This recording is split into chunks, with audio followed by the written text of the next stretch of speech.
حصريا على موقع مهرجانات دوت كوم. وسابوني في مكاني وخلعوني ومحدش فيهم كان همي لما اندبيت الناس وقالوا عني ده والجدع الحزن اللي مزملني يا عم فكك مني يا ريتني حلال محتاج حد يفهمني الدنيا ما عندها معايا وعاملة كل شوية حكاية يا ترى العيب فين ولا في اللي بيرازينا. احمد رمضان ريماكس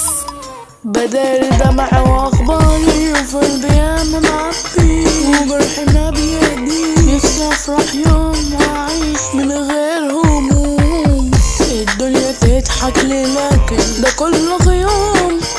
وبنفسي كل يوم بمشي بقوم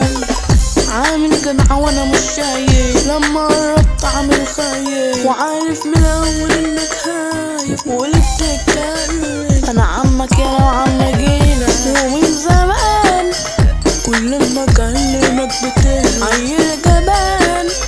كل الاصول متخطره في اي مكان وكل ما اكلم واحد صاحبي يقول تعبان ياللي جيتوا يبعدوا عني اللي بايع مش شاغلني كل كلامكم شاغلني ومش بس حصريا على موقع مهرجانات دوت كوم. الحزن اللي مزملني يا عم فكرني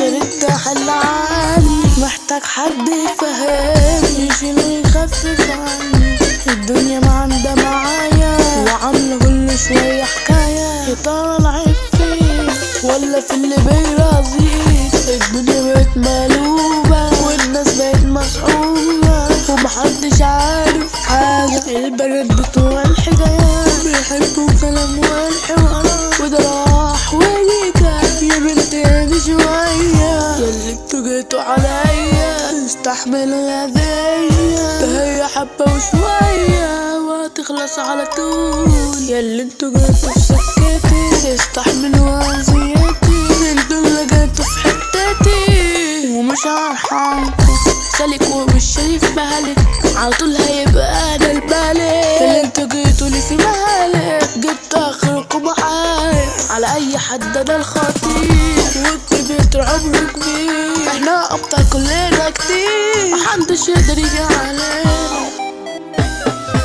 احمد السلطان في مجال اسطر لو جيتوا هيلعب بيكوا الكرة كلكوا حبلين زي البطال واصغر واحد فينا خاطر كده خلصنا الاغنية كله بيحبل فيها جبار كل اللي بتسمعه على موقع مهرجانات احمد رمضان ريماكس.